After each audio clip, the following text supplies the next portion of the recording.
ચલો next topic છે તરંગનું પરાવર્તન. હવે સમજો, અત્યાર સુધી આપણે બરાબર ચેપ્ટરમાં એક તરંગની વાત કરી, પછી આપણે નેક્સ્ટમાં વ્યતિકરણના સિદ્ધાંતમાં આપણે સંપાદીકરણમાં બે તરંગોની ચર્ચા કરી. બરાબર. હવે તરંગ જે છે એ પ્રગામી તરંગ હતું. પ્રગામી તરંગ છે એ માધ્યમમાં સતત આગળ ને આગળ વધતું હતું. બરાબર.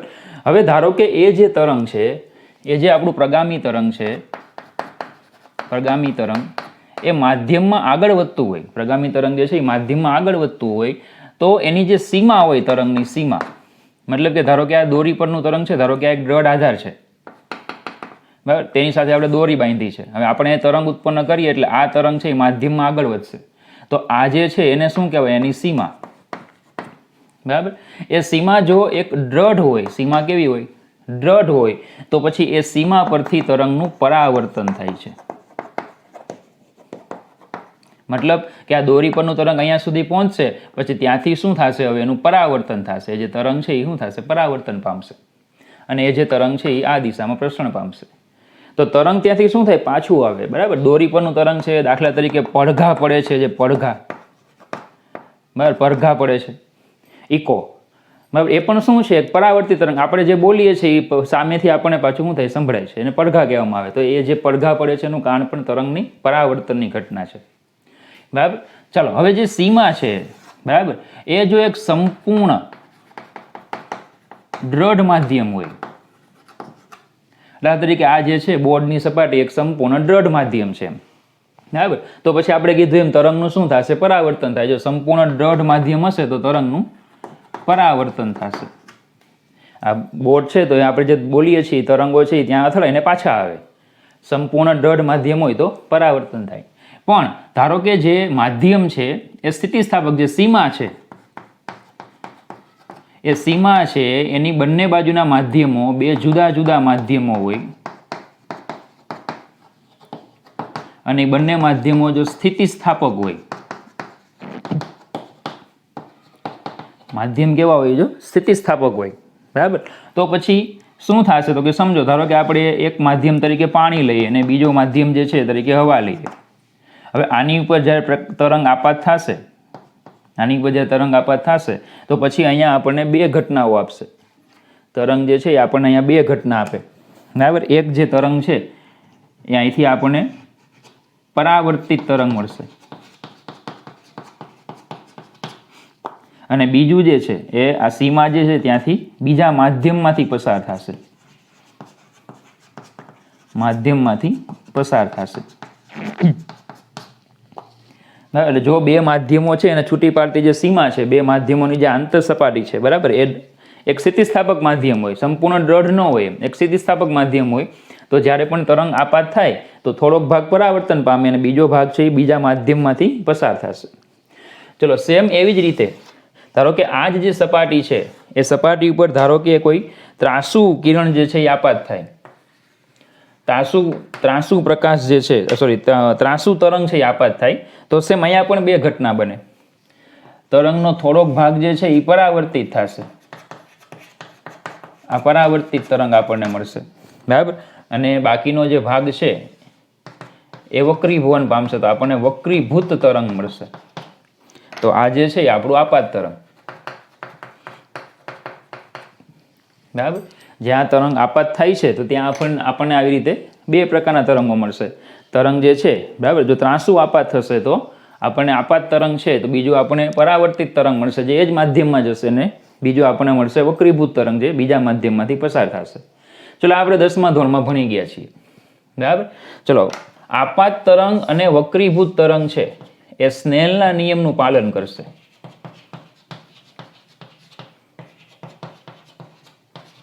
આપાત અને વક્રીભૂત તરંગ છે એ શું કરે છે? સ્નેલના નિયમનું પાલન કરે છે. અને આપાત અને પરાવર્તિત તરંગ જે છે એ પરાવર્તનના સામાન્ય નિયમો એનું પાલન કરે છે. ચલો, આ નિયમો તો તમને ખ્યાલ જ હશે. સ્નેલનો નિયમ, આપાત કોણના સાઇન અને પરાવર્તન કોણના સાઇનનો ગુણોત્તર અચળ હોય છે, બરાબર, જેને માધ્યમનો સાપેક્ષ વક્રીભવનાંક કહેવાય, એવું 10મા ધોરણમાં ભણી ગયા. પરાવર્તનના નિયમો, આપાત કોણ પરાવર્તન કોણ સમાન હોય, આપાત કિરણ પરાવર્તિત કિરણ અને લંબ એક જ સમતલમાં હોય, લંબની સામસામેની બાજુએ હોય, એ બધા પરાવર્તનના નિયમ છે. જો કે આપણે એની કોઈ કાંઈ ખાસ જરૂર નથી. તો આજે છે એ તરંગોના પરાવર્તનની આટલી પ્રસ્તાવના છે. હવે આપણે જે ભણશું તરંગોનું પરાવર્તન જે આપણા સિલેબસમાં છે એમાં આપણે બે પ્રકારના પરાવર્તન ભણશું. એક લઈશું આપણે દ્રઢ માધ્યમ પરથી પરાવર્તન અને બીજું લઈશું આપણે મુક્ત આધાર. માધ્યમ તમે આધાર કહો તો ચાલે. દ્રઢ આધાર પરથી પરાવર્તન અને બીજું આપણે લઈશું મુક્ત આધાર, એનાથી પરાવર્તન. એટલે બે પ્રકારના પરાવર્તનો આપણે ભણવાના છે, દ્રઢ આધાર અને મુક્ત આધાર. તો ચાલો પહેલું આપણે લઈશું દ્રઢ આધાર પરથી પરાવર્તન. ચાલો તો પહેલું પરાવર્તન છે દ્રઢ આધાર પરથી થતું પરાવર્તન. ચલો હવે દ્રઢ આધાર પહેલા તો કોને કહેવાય તો સમજો.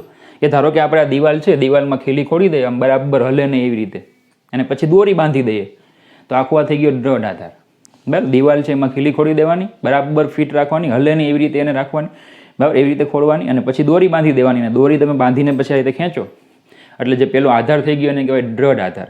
હવે તમારે શું કરવાનું છે, અહીંયાથી એક વિક્ષોભ ઉત્પન્ન કરવાનો છે. એક વખત એને ઉપરથી નીચે કરવાનું છે એટલે શૃંગ ઉત્પન્ન થશે. તો ચલો આ દ્રઢ આધાર છે. આમાં અલગ અલગ સંજોગો માટે આપણે અલગ અલગ સમય આકૃતિ દોરવાની છે એટલે માટે મેં આવી રીતે આકૃતિ લીધી છે. બરાબર, ચાલો હવે ધારો કે આપણે અહીંયા શું ઉત્પન્ન કરીએ છીએ, એક શૃંગ ઉત્પન્ન કરીએ છીએ. શું ઉત્પન્ન કરીએ છીએ? એક શૃંગ. આ શૃંગ છે આ દિશામાં ગતિ કરે છે. આ જે દિશા છે એ એક્સ અક્ષની ધન દિશા છે, ધન એક્સ. એટલે ટૂંકમાં અહીંયા જે છે એ એક્સ બરાબર 0 ઉગમ બિંદુ. આ જે છે એ શું છે? ઉગમ બિંદુ છે એક્સ બરાબર 0. આ એક્સ ઇક્વલ ટુ 0. જુદા જુદા સમયે આપણે આકૃતિઓ દોરવાની છે એટલે મેં આ રીતે બધી દોરી છે. ચલો તો આ તરંગ છે એ માધ્યમમાં આગળ વધે છે, ઋણ એક્સ દિશામાં ગતિ કરે છે. એમ કે ઋણ એક્સ દિશામાં. તો ચલો આપાત તરંગનું સમીકરણ મારે લેવું હોય તો a sin kx વત્તા ઓમેગા ટી પ્લસ kx વત્તા ઓમેગા ટી આવી રીતે લખી શકીએ આપણે. આપાત તરંગ છે આ. ઋણ એક્સ દિશામાં ગતિ કરે તો a sin kx વત્તા ઓમેગા ટી લેવાય. ધન એક્સ દિશામાં ગતિ કરે તો kx માઇનસ ઓમેગા ટી લેવાય. ચલો હવે આ તરંગ ગતિ કરતો અહીંયા પહોંચશે એટલે અહીંયા આ રીતે આપાત થશે. તરંગ જે છે એ ગતિ કરતું અહીંયા પહોંચશે એટલે અહીંયા આ રીતે આપાત થશે. તો ચલો એ એક્સ બરાબર 0 આગળ આવ્યું કે નહીં? તો ચલો આ સમીકરણમાં હું એક્સ ઇક્વલ ટુ 0 મૂકી દઉં તો yi બરાબર a sin ઓમેગા ટી. આ કોના માટે? સ્પેશિયલ આના માટે સમીકરણ થયું કે જ્યાં 0 આગળ તરંગ પહોંચે એના માટેનું. આ બરાબર, જેમ આગળ વધશે તેમ એક્સ બદલાતો જાય તો આ સ્થાને પહોંચે ત્યારે એક્સ ઇક્વલ ટુ 0 લેવાય તો y equal to a sin omega T. હવે સમજો કે આ તરંગ છે એ આજે અહીંયા કોણ છે જે ખીલી આપણે ખોલી છે એની પર સંપાત થાય છે. પણ આ તો દ્રઢ માધ્યમ છે. દ્રઢ છે મતલબ કે શું? તરંગ આપાત થશે પણ એ જે ખીલી આપણે જે ખોલી છે એને કંઈ ફરક પડશે નહીં. મતલબ કે એનું સ્થાનાંતર કાયમ માટે 0 રહેશે. આજે અહીંયા ખીલી આપણે ખોલી છે એનું સ્થાનાંતર, તરંગ એની પર સંપાત થશે પણ એનું સ્થાનાંતર તો 0 રહેશે. બરાબર ખબર પડે? તો એનું સ્થાનાંતર y કેટલું રહેશે? 0. કારણ કે એ તો દ્રઢ માધ્યમ છે. દ્રઢ માધ્યમ છે એટલે કંઈ હલનચલન કરવાનું નથી. તો તરંગ સંપાત થાય છે પણ એ કોઈ રીતે હલનચલન કરશે નહીં. તો એ ખીલી છે એનું પરિણામી સ્થાનાંતર 0 થાય. લખવો પડે. બરાબર, બીજું આપણને ખબર છે કે એ તરંગ જે આપણે બરાબર માધ્યમમાં આ દિશામાં ગતિ કરતું હોય તો ત્યાં સામે દિવાલ સાથે અથડાઈને બોલો પાછું આવશે કે નહીં? દિવાલ સાથે અથડાઈને પાછું આવશે મતલબ કે આપણને પરાવર્તિત તરંગ મળશે. બરાબર, તો પછી અહીંયા જે સ્થાનાંતર છે, અહીંયા સ્થાનાંતર, એ સ્થાનાંતર 0 કોનું? તો કે જો તરંગ આની પર સંપાત થઈ ગયું, સંપાત થાય એટલે સાથે પરાવર્તિત તરંગ પણ મળતું જશે. જેટલું તરંગ સંપાત થાય એટલું પરાવર્તિત તરંગ મળતું જાય કે નહીં? બરાબર, એવું ન થાય કે આખું તરંગ સંપાત થઈ ગયું પછી આખું તરંગ એ કઈ ઉત્પન્ન નથી પરાવર્તિત તરંગ, એવું ન થાય. તરંગ જેમ જેમ સંપાત થતું જાય તેમ તેમ નવું શું ઉત્પન્ન થાય? પરાવર્તિત તરંગ શું થશે? ઉત્પન્ન થતું જશે. દાખલા તરીકે જો અડધું તરંગ સંપાત થઈ જાય તો અડધું શું મળશે? પરાવર્તિત તરંગ મળશે. તો એનો મતલબ એવો કહેવાય કે જે આ જે કણ છે એ કણ એક સાથે બે તરંગોની અસર હેઠળ આવશે. કયા કયા? આપાત તરંગે હશે અને ત્યાં પરાવર્તિત તરંગે હશે. કારણ કે હવે દ્રઢ માધ્યમ જે છે આ દ્રઢ, ત્યાંથી તરંગનું પરાવર્તન શરૂ થાય કે નહીં? મતલબ કે એક સમયે આ કણ છે એ બે તરંગોની અસર હેઠળ હશે, આપાત તરંગ અને પરાવર્તિત તરંગ. બીજું એનું પરિણામી સ્થાનાંતર 0 જ રહેવું જોઈએ. કેમ? કારણ કે એ દ્રઢ માધ્યમ છે. તો પછી એનો મતલબ કે y ટોટલ y એટલે આપાત પ્લસ પરાવર્તન બરાબર 0. તો પછી પરાવર્તિત તરંગ એટલે -yi કહેવાય. તો પછી પરાવર્તિત તરંગ બરાબર -yi મૂકી દો એટલે a sin ઓમેગા ટી થાય. બોલો ખબર પડે? ચલો માઇનસને કાઢી નાખવો હોય તો આને આ રીતે લખી શકાય, a sin omega t plus pi, બરાબર. Omega t plus pi plus omega t, પાઈનો ગુણક એટલે સાઇનનો સાઇન, પાઈ પ્લસ એટલે ત્રીજું ચરણ, ત્રીજા ચરણમાં સાઇન ઋણ એટલે બોલો રૂપાંતર આવી જાય. ચાલો ખબર પડે. હવે એનો મતલબ એવો થાય કે તમે આ સમીકરણ જુઓ અને આ સમીકરણ જુઓ, એમની વચ્ચે કળાનો તફાવત કેટલો છે? જો ઓમેગા ટી છે અહીંયા, અહીંયા કેટલા? ઓમેગા ટી પ્લસ પાઈ, મતલબ કે કળા તફાવત પાઈનો છે. જો પાઈનો કળા તફાવત હોય તો એનો મતલબ એવો થાય કે એક જો ધન હોય મહત્તમ હોય તો બીજું નીચે હોય ઋણ હોય, મતલબ કે આ જે ધન છે તો પછી આ કેવું થશે? આમ ઋણ, મતલબ કે આવું તરંગ ઉત્પન્ન થશે અને એ માધ્યમમાં હવે આગળ વધશે. શું ઉત્પન્ન થશે? આવું. પરિણામી સ્થાનાંતર તો 0. તો જો તમે ચેક કરો, અડધું તરંગ સંપાત થાય ને તો અડધું પરાવર્તિત તરંગ મળે, એકનો શૃંગ બીજાનો ગર્ત. તો આ બિંદુનું પરિણામી સ્થાનાંતર 0. આપણે વ્યતિકરણમાં પણ ભણી ગયા, એકનો શૃંગ અને બીજાનો ગર્ત જો બંને ભેગા થાય તો પરિણામી સ્થાનાંતર 0. વ્યતિકરણનો બીજો કિસ્સો, બરાબર. તો ચલો આ થઈ ગયું પરાવર્તિત તરંગ. હવે આપણે આ જે તરંગ ઉત્પન્ન થશે એ એ ધન એક્સ દિશામાં ગતિ કરશે. તો પછી આનું વ્યાપક સમીકરણ આવું લખાય, વાય આર બરાબર a sine kx minus omega t plus pi. કારણ કે જો ઋણ એક્સ દિશામાં તરંગ ગતિ કરતું હોય તો આપણે લીધું કે એક્સ પ્લસ ઓમેગા ટી, તો ધન એક્સ દિશામાં ગતિ કરે તો કે એક્સ માઇનસ ઓમેગા ટી લખાય. જો આ પાઈ મારે કાઢી નાખવો હોય તો પછી આમ લખાય, એટલે ટૂંકમાં રૂપાંતર કરી નાખીએ તો માઇનસ એ સાઇન કે એક્સ માઇનસ ઓમેગા ટી લખાય. હવે જો તમે આ સમીકરણ જુઓ અને આ સમીકરણ જુઓ, જો ચેક કરો, આ ઋણ એક્સ દિશામાં ગતિ કરતું હતું તો પરાવર્તન પામેલું તરંગ એ ધન એક્સ દિશામાં જ ગતિ કરે, એ 100%ની વાત છે. સેકન્ડ, અહીંયા એ હતા તો અહીંયા માઇનસ એ આવ્યા. કેમ? કારણ કે જો ચેક કરો, તમે શૃંગ આપાત કર્યું હતું તો ઉત્પન્ન શું થયું? ગર્ત. તો હવે આ ગર્ત છે એ શું કરશે? માધ્યમમાં આગળ વધશે. આ ગર્ત છે એ માધ્યમમાં આગળ વધશે.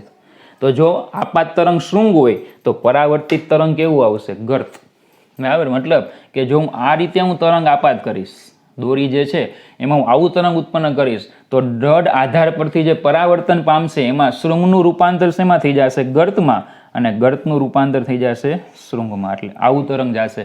જો તરંગનો આકાર આવો હશે તો પરાવર્તિત તરંગનો આકાર આવો હશે. પ્રત્યેક શૃંગનું રૂપાંતર શેમાં થાય? ગર્તમાં. પ્રત્યેક શૃંગ જે છે એ શેમાં રૂપાંતર પામશે? ગર્તમાં રૂપાંતર પામશે. ચાલો ખબર પડે, બરાબર. તો દ્રઢ આધાર પરથી જ્યારે પણ તરંગનું પરાવર્તન થાય તો બે વસ્તુ યાદ રાખવાની. નંબર 1, જો આપાત તરંગ ધન એક્સ દિશામાં હોય તો પરાવર્તિત ઋણ એક્સ દિશામાં જ હોય, એટલે જો અહીંયા પ્લસ હોય તો અહીંયા માઇનસ જ આવે. સેકન્ડ, આપાત છે તો એમાં જો શૃંગ હશે તો પરાવર્તનમાં ગર્ત થઈ જાય, મતલબ કે બંને તરંગો વચ્ચે કળા તફાવત પાઈનો હશે, એટલે અહીંયા એ હોય તો અહીંયા માઇનસ. One more practice.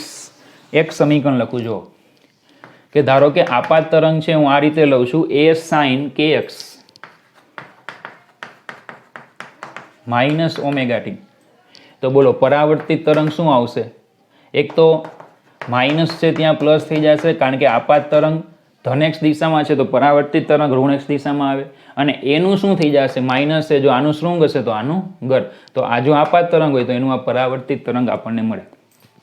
તો દ્રઢ આધાર પરથી પરાવર્તનમાં તમારે આવી રીતે મેથેમેટિકલી યાદ રાખો તોય ચાલે, થિયરી કંઈ તમને પૂછાવાની ન હોય પરીક્ષામાં, પણ કન્સેપ્ટ છે આ. દ્રઢ આધાર પરથી તરંગનું પરાવર્તન, તો તમને આપાત સમીકરણ આપ્યું હોય આપાત તરંગનું, એના ઉપરથી તમને પરાવર્તિત તરંગનું સમીકરણ લખતા આવડતું હોવું જોઈએ, બરાબર. ચાલો હવે આપણે થોડાક ચોપડીમાં જે વાક્યો આપ્યા છે એ વાક્યો થોડાક સમજી લઈએ. ચાલો જુઓ, કેટલાક વાક્યો ચોપડીમાંથી આપણે તૈયાર કરવાના હોય. તો આકૃતિમાં તણાવવાળી દોરી પર પ્રસરતું અને સીમા આગળથી પરાવર્તિત થતું તરંગ દર્શાવ્યું છે. તો આકૃતિમાં આપણે દોરેલું જ છે, બરાબર. સીમા દ્વારા કોઈ ઉર્જાનું શોષણ થતું નથી તેમ ધારીએ. ચલો એટલે કેવું કહેવા માંગે કે જે આ સીમા છે આજે, બરાબર, અહીંયા દ્રઢ આધાર છે, ત્યાં તરંગનું કોઈ પણ પ્રકારનું શોષણ થતું નથી, એની ઉર્જા વ્યય પામતી નથી. મતલબ કે જેવડું શૃંગ આપણે ઉત્પન્ન કર્યું હતું એવડું જ પછી આપણને ગર્ત મળે છે, એના કંપ વિસ્તારમાં કંઈ ફેરફાર થતો નથી, શોષણ થતું નથી તેમ ધારીએ તો પરાવર્તિત તરંગનો આકાર આપાત તરંગ જેટલો જ હોય, જેની જેવો જ હોય છે. જેવું પરાવર્તિત તરંગ હતો એવો જ આકાર આનો હોય છે, પણ પરાવર્તન વખતે પાઈ અથવા 180નો કળાનો ફેરફાર અનુભવે છે, આપણે કીધું આગળ પાઈ અથવા 180 નો કડા તફાવત મતલબ કે પ્રત્યેક શૃંગનું રૂપાંતર પ્રત્યેક ગર્તમાં થાય અને પ્રત્યેક ગર્તનું રૂપાંતર પ્રત્યેક શૃંગમાં થાય. ચલો આનું કારણ એ છે કે સીમા દ્રઢ છે. સીમા કેવી છે? દ્રઢ. અને વિક્ષોભનું સીમા પર સ્થાનાંતર બધા સમયે શૂન્ય થવું જોઈએ. આપણે કીધું કે જેટલું શૃંગ સંપાત થશે એટલું ગર્ત ઉત્પન્ન થશે અને પરિણામી સ્થાનાંતર હંમેશા કેવું રહેશે? એનું 0 જ રહેશે. કારણ કે જે સીમા રેખા છે કેવી છે? દ્રઢ છે. દ્રઢ એટલે એના સ્થાનમાં કંઈ પણ પ્રકારનો ફેરફાર થશે નહીં, એટલે પરિણામી સ્થાનાંતર શૂન્ય રહેવું જોઈએ. તો આથી સંપાતપાના સિદ્ધાંત મુજબ આ શક્ય તો જ બને જો પરાવર્તિત અને આપાત તરંગ વચ્ચે કડા તફાવત કેટલો હોય? પાઈનો હોય. તેથી પરિણામી સ્થાનાંતર કેવું થાય? શૂન્ય. એટલે કે એક જો શૃંગ હોય તો બીજું ગર્ત જ હોવું જોઈએ, તો જ સીમા રેખાનું પરિણામી સ્થાનાંતર 0 થાય. સ્પંદન જ્યારે, હવે સમજો, અને બીજી રીતે પણ તમે વિચારી શકો કે આ જ્યારે અહીંયા પહોંચશે તો શું થાય છે? માધ્યમનો પ્રત્યેક કણ ઉપર જાય નીચે આવે, પ્રત્યેક કણ ઉપરથી નીચે આવે, તો આને પણ શું કરશે? ઉપર લઈ જવા પ્રયત્ન કરશે. મતલબ કે તરંગ એ દિવાલ પર ઉપરની તરફ બળ લગાડશે. આ જે કણ છે એની પર શું કરશે? ઉપર તરફ બળ લગાડશે, પણ કણનું સ્થાનાંતર થશે નહીં. તો એનો મતલબ શું? કે ન્યૂટનના ત્રીજા નિયમ પ્રમાણે આ કણ એ તરંગ ઉપર સમાન મૂલ્યનું અને વિરુદ્ધ દિશામાં એટલે નીચે બળ લગાડશે અને પરિણામે આપણને શું મળશે? ગર્ત. તો જો આમ પણ વિચારી શકો તમે, સ્પંદન જ્યારે દિવાલ પર આવે ત્યારે દોરી દિવાલ પર બળ લગાડે કઈ દિશામાં? ઉપર તરફ બળ લગાડશે, શૃંગ છે એટલે. તો ન્યૂટનના ત્રીજા નિયમ મુજબ દોરી પર સમાન અને વિરુદ્ધ બળ લાગે છે. દોરી ઉપર બળ લાગશે નીચે તરફ સમાન અને વિરુદ્ધ મૂલ્યનું. તેનાથી કળામાં પાઈ જેટલો તફાવત ધરાવતું પરાવર્તિત સ્પંદ એટલે કે તરંગ ઉત્પન્ન થશે. બરાબર. તો ક્વેશ્ચન જે છે પરાવર્તિત તરંગ સમજાવો, તેમાં ચોપડીમાંથી આટલું તમારે લખવાનું હોય, દ્રઢ આધાર પરથી થતું પરાવર્તન. બરાબર. બાકી મેથેમેટિકલી સ્ટેપ જે હતા એ તમને મેં કીધા આખા. બરાબર. તો પહેલાં તમારે મેથેમેટિકલી સ્ટેપ લખવાના અને પછી તમારે આ થિયરી લખો, અથવા તો તમે પહેલાં આખું સમજાવી દો અને પછી મેથેમેટિકલી સ્ટેપ જે છે એ લખીને પણ સાબિત કરી શકો. પણ એક ઉદાહરણ આપવું પડે. આપાત તરંગ જો આ હોય તો પરાવર્તિત તરંગ આ, એમ એવું તમારે એક ઉદાહરણ લખવું પડે. ઓકે. ચલો, આ થઈ ગયું દ્રઢ આધાર પરથી પરાવર્તન. ચલો હવે ચર્ચા કરીએ આપણે મુક્ત આધાર પરથી પરાવર્તન. ચલો નેક્સ્ટ છે મુક્ત આધાર પરથી થતું પરાવર્તન. ચલો હવે આધાર છે ને એ મુક્ત છે. બરાબર. મુક્ત એટલે સરકી શકે તેવો.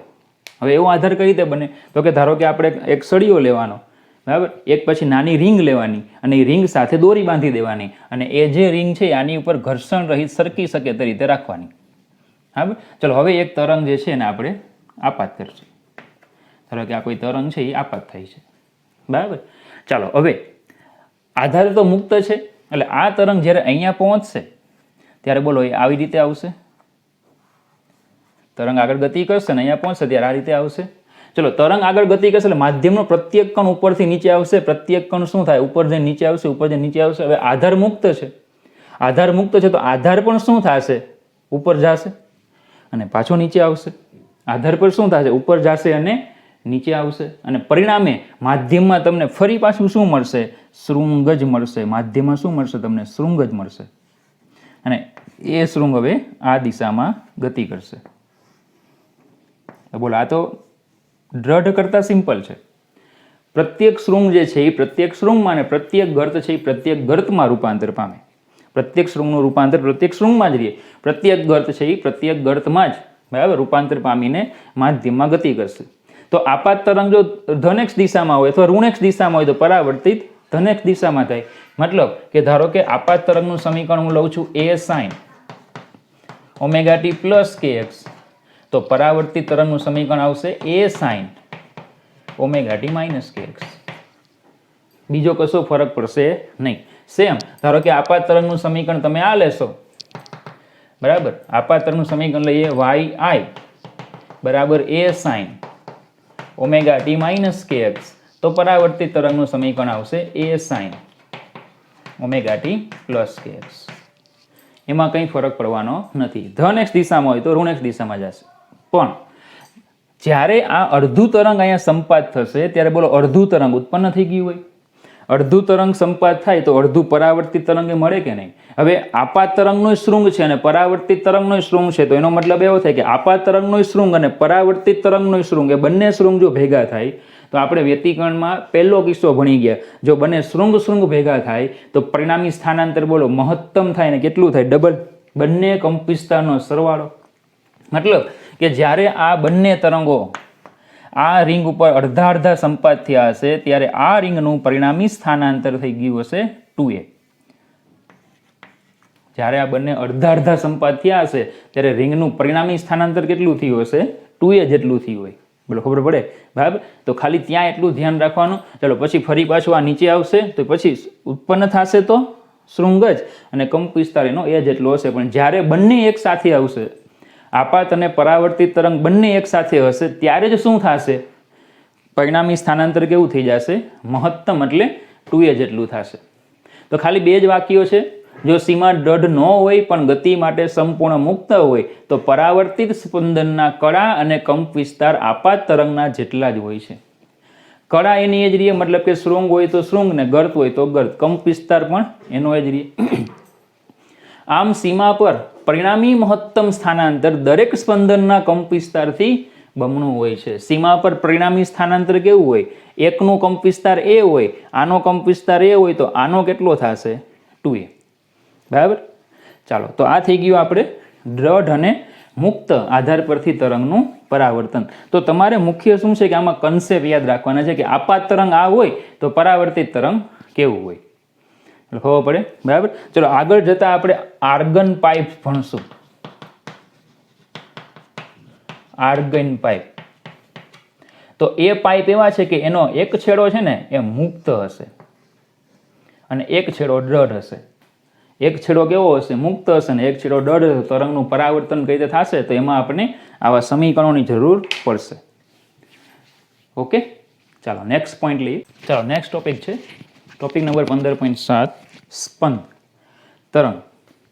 પણ સ્પંદમાં થોડુંક તમને કંઈક અલગ સમજાયું છે આમાં. બરાબર? તરંગ જ છે પણ કંઈક અલગ રીતે સમજાવેલું છે, ધ્યાન આપજો. સ્પંદ એ તરંગોના વ્યતિકરણથી ઉદ્ભવતી એક રસપ્રદ ઘટના છે. બેઝિક છે એ મેં પેલા લખી નાખ્યું છે, પછી આપણે હમણાં આગળ થિયરી તરફ આગળ વધશું. સ્પંદ શું છે તો તરંગોના વ્યતિકરણથી ઉદ્ભવતી એક રસપ્રદ ઘટના છે. કેવી ઘટના?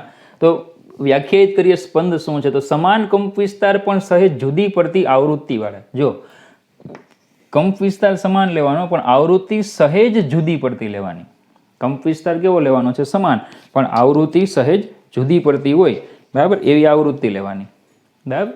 ચલો આવા તરંગો લેવાના, બે તરંગો આવૃત્તિવાળા બે ધ્વનિ તરંગોનું સંપાતીકરણ કરવાનું. ચલો એને લીધે આવર્ત રીતે કંપ વિસ્તાર અને પરિણામે ધ્વનિની તીવ્રતામાં વધારો અને ઘટાડો સ્પષ્ટ સંભળાય છે. એને સ્પંદ કહેવામાં આવે. શું કરેલું છે કે બે અલગ સહેજ જુદી પડતી સમાન કંપ વિસ્તારવાળા પણ સહેજ જુદી પડતી આવૃત્તિવાળા બે તરંગોનું સંપાતીકરણ કરવાનું. ટૂંકમાં સંપાતીકરણ જ છે. સંપાતીકરણ કરો અને પરિણામે તમને શું થાય છે તો કે કંપ વિસ્તારમાં ફેરફાર થાય છે. બરાબર? કંપ વિસ્તારમાં ફેરફાર સાથે તીવ્રતામાં પણ ફેરફાર થાય છે. બરાબર? અને પરિણામે તમને જે તીવ્રતા જે છે, અવાજ જે છે એમાં વધારો અને ઘટાડો સ્પષ્ટ સંભળાય છે. આ ઘટનાને હવે કહેવામાં આવે છે સ્પંદ. દાખલા તરીકે જે પોલીસની જે જીપ હોય એ ગતિ કરતી હોય અથવા તો 108 જ્યારે ગતિ કરતી તો એની જે સાયરન છે એ વાગતું હોય તો એવો અવાજ આવે છે. બરાબર? અવાજ વધે ઘટે, અવાજ વધે ઘટે એવો તમને અવાજ સંભળાય છે. તો એને શું કહેવામાં આવે છે? એક પ્રકારનું સ્પંદ છે. તો અહીંયા પણ તમને એવો સ્પંદનો અનુભવ થાય છે. બરાબર? ચલો એટલે તો એક શબ્દ આવે છે તીવ્રતા. તો તીવ્રતા શું છે તો જો તમારે યાદ રાખવાનું છે અહીંયા એ તરંગની તીવ્રતા એટલે ઉર્જાના છેદમાં ક્ષેત્રફળ ગુણ્યા સમય. વધારે ડિટેલમાં આપણે આગળ જતા આવશે 12મા ધોરણમાં. પણ તરંગની તીવ્રતા એટલે ઉર્જા છેદમાં ક્ષેત્રફળ ગુણ્યા સમય. એટલે કે એકમ ક્ષેત્રફળ ધરાવતી સપાટી પર એકમ સમયમાં આપાત થતી ઉર્જા એને કહેવામાં આવે છે તીવ્રતા. ચલો તરંગની ઉર્જા એટલે દોલનની ઉર્જા. દોલનની ઉર્જા ભણી ગયા 12k(a²) તો I proportional to a². તો તીવ્રતા કંપ વિસ્તારના વર્ગના સમપ્રમાણમાં હોય. તીવ્રતા એ કંપ વિસ્તારના વર્ગના સમપ્રમાણમાં હોય. એવું નહીં કહેતા એ સર ઉડી ન જાય. અરે ભાઈ, નીચેનો એ છે એ ક્ષેત્રફળ છે, ઉપરનો એ છે એ કંપ વિસ્તાર છે. બરાબર?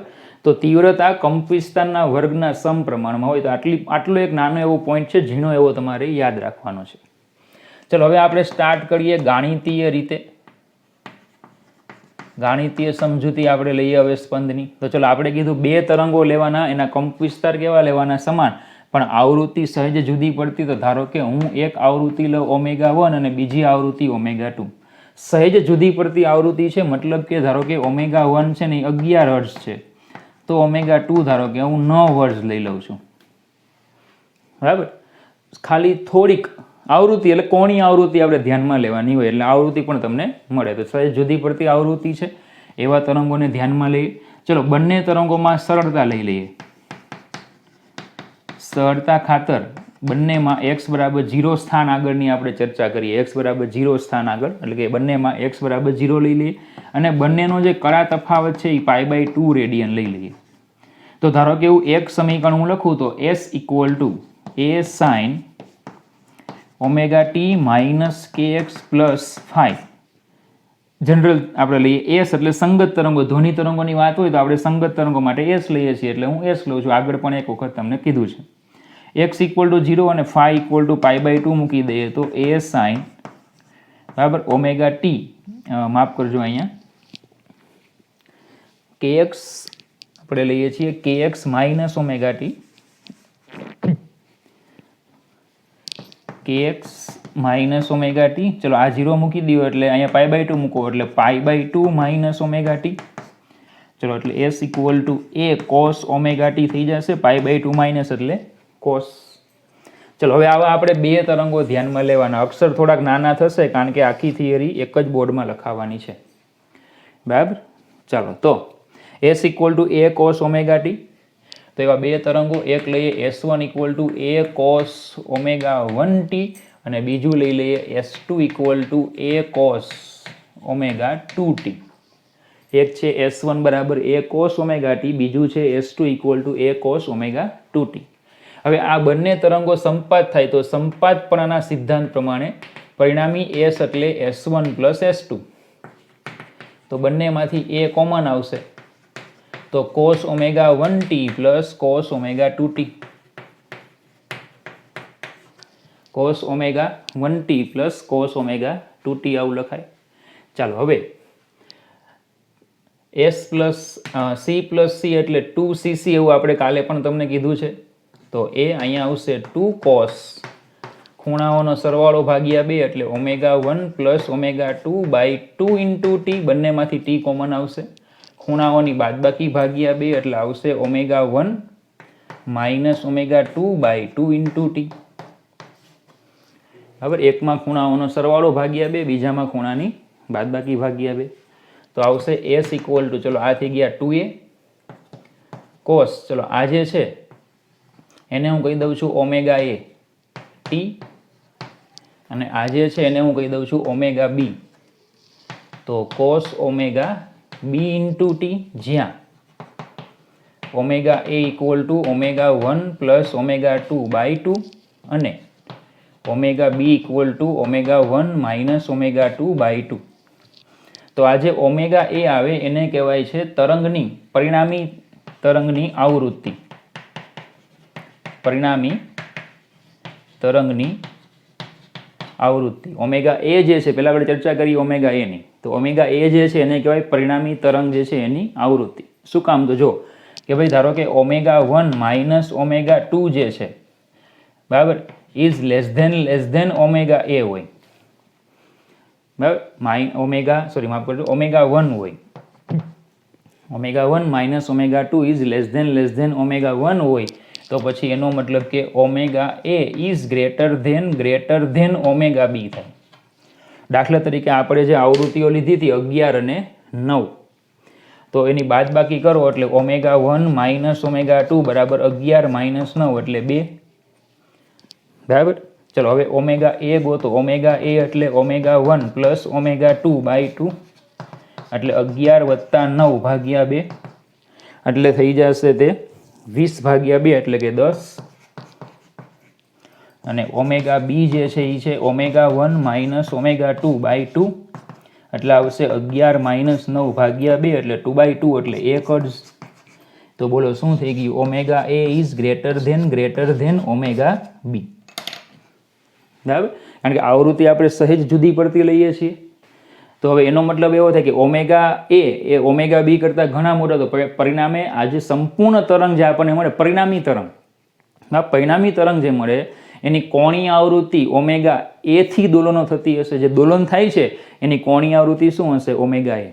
જે આપણને પરિણામી તરંગ મળે એ પરિણામી તરંગ જે છે બરાબર, એમાં જે દોલનો થતા હશે એ દોલનની પરિણામી આવૃત્તિ કઈ હશે? ઓમેગા એ. આથી શું કહેવામાં આવે? ઓમેગા એને પરિણામી તરંગની આવૃત્તિ. બરાબર. ચાલો, તો આવૃત્તિ તો અચળ છે, ઓમેગા 1 અચળ, 2 અચળ, તો બોલો ઓમેગા એ પણ કેવા થશે? અચળ. તો આ જે પરિણામી તરંગની આવૃત્તિ છે એ કેવી છે? અચળ. પણ એનો કંપ વિસ્તાર, પરિણામી જે તરંગ છે એના કંપ વિસ્તારની આપણે વાત કરીએ તો કંપ વિસ્તારને જો હું એ કહી દઉં તો કંપ વિસ્તાર આવશે 2a cos ઓમેગા bt આવશે. 2a cos omega bt. આ તો પરિણામી તરંગની આવૃત્તિ થઈ ગઈ, એટલે આ પદ નીકળી ગયું. તો બાકી જે વધે એ શું હોય? કંપ વિસ્તાર. તો કંપ વિસ્તાર કેટલો આવશે? a બરાબર 2a cos ઓમેગા bt. હવે સમજો કે આમાં જ્યારે કોસ જે છે એ મહત્તમ હશે, કોસનું મહત્તમ 1, તો કંપ વિસ્તાર મેક્સિમમ હશે કેટલો? 2a. અને કોસ જ્યારે મિનિમમ હશે ત્યારે કંપ વિસ્તાર મિનિમમ આવશે -2a. કોસનું મહત્તમ મૂલ્ય 1 તો 2a અને કોસનું મિનિમમ મૂલ્ય -1 તો -2a. બરાબર. જ્યારે કંપ વિસ્તાર મહત્તમ હશે ત્યારે તીવ્રતા મહત્તમ હશે અને કંપ વિસ્તાર મિનિમમ હશે ત્યારે તીવ્રતા કેવી હશે? મિનિમમ હશે. કંપ વિસ્તાર જ્યારે મહત્તમ ત્યારે તીવ્રતા મહત્તમ અને કંપ વિસ્તાર જ્યારે મિનિમમ ત્યારે તીવ્રતા મિનિમમ. કંપ વિસ્તાર જ્યારે 0 એટલે કે કોસ જે છે એ 0 થઈ જશે તો તીવ્રતા 0 થઈ જશે. બોલો ખબર પડે? જ્યારે બરાબર કોસ જે છે એ કોસનું મૂલ્ય જ્યારે 0 થઈ જશે ત્યારે કંપ વિસ્તાર કેવો થઈ જશે? 0. ત્યારે તીવ્રતા પણ કેવી થઈ જશે? 0. હવે સમજો તીવ્રતા પ્રપોઝનલ ટુ s સ્ક્વેર છે, તીવ્રતા પ્રપોઝનલ ટુ s સ્ક્વેર, તો તીવ્રતા પ્રપોઝનલ ટુ s સ્ક્વેર, તો આ બોલો 4s સ્ક્વેર થાય. અહીંયા પણ 4s સ્ક્વેર થાય. તો એનો મતલબ એવો કહેવાય કે આ પણ આપણને કંપ વિસ્તાર ભલે મિનિમમ મળ્યો પણ તીવ્રતા તો મેક્સિમમ જ હોય. કારણ કે સમજો આમાં i પ્રપોઝનલ ટુ s સ્ક્વેર છે તો i મેક્સિમમ બરાબર 4s સ્ક્વેર થાય. સેમ અહીંયા i મેક્સિમમ બરાબર 4s સ્ક્વેર થાય, પણ અહીંયા i કેવા થાય? 0. તો એનો મતલબ કે મિનિમમ તીવ્રતા 0 કહેવાય. બોલજો ખબર પડે? આમાં થોડુંક તમારે સમજવું પડશે, કારણ કે કોસ મહત્તમ મૂલ્ય +1 આવે, મિનિમમ મૂલ્ય -1 આવે અને બીજું કયું આવે? 0. તો જ્યારે કોસ +1 ને -1 હશે ત્યારે કંપ વિસ્તાર 2a અને -2a થાય. -2a ને મિનિમમ કહેવાય. બરાબર. પણ -2a વખત પણ તીવ્રતા તો મહત્તમ જ થશે. કેમ? કારણ કે તીવ્રતા તો કંપ વિસ્તારનો વર્ગ છે, એટલે તીવ્રતા મહત્તમ જ થશે. તો પછી મિનિમમ ક્યાં થશે? કંપ વિસ્તાર જ્યારે 0 થશે ને ત્યારે, જે સ્થાને કંપ વિસ્તાર 0 થશે ને ત્યાં તીવ્રતા કેવી થશે? મિનિમમ. ચાલો ખબર પડે? બરાબર. હવે જ્યારે તીવ્રતા મહત્તમ હશે ત્યારે ધ્વનિની પ્રબળતા મહત્તમ હશે, તમને ઘણો પ્રચંડ અવાજ સંભળાશે. ને જ્યારે તીવ્રતા 0 હશે ત્યારે અવાજ તમને નહીં સંભળાય. તો અવાજ શું થાય? વધે ઘટે 0 થાય, વધે ઘટે 0 થાય, વધે ઘટે 0 થાય. જાણે કે આ રીતે ધારો કે બે તરંગોનું સંપાતીકરણ થાય તો પરિણામી ધારો કે તમને જે તરંગ મળે છે, બરાબર, બે તરંગો ધારો કે આપણે સંપાત કરીએ, ધારો કે આ એક તરંગ છે અને આ ધારો કે બીજું તરંગ છે.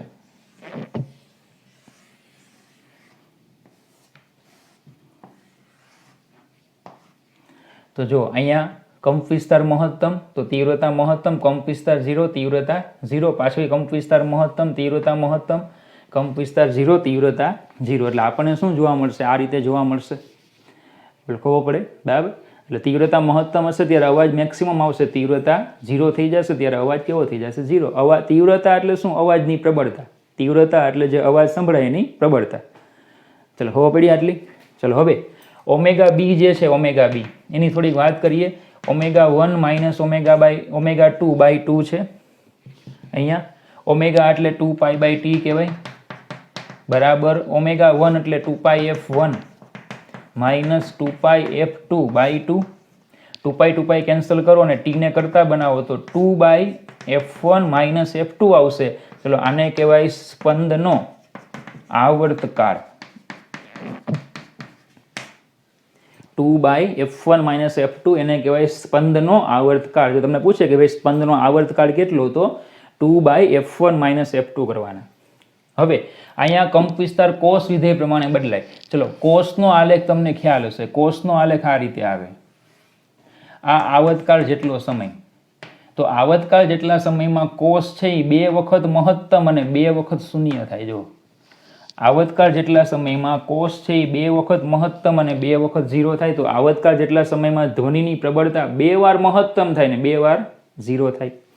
તો એકમ સમયમાં કેટલી વખત મહત્તમ અને 0 એને કહેવાય સ્પંદની આવૃત્તિ. એકમ સમયમાં કેટલી વાર મહત્તમ અને કેટલી વાર શૂન્ય થાય એને કહેવાય સ્પંદની આવૃત્તિ.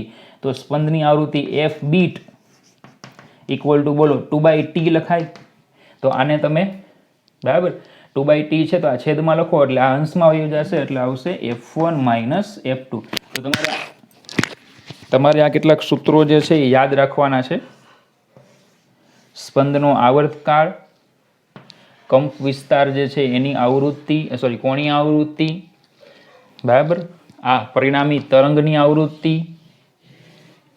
અને સૌથી મહત્વનું આ સ્પંદની આવૃત્તિ. આમાં તમને 2 દાખલાઓ પણ આપેલા છે. 2/t એટલે ઇક્વલ ટુ f1 - f2.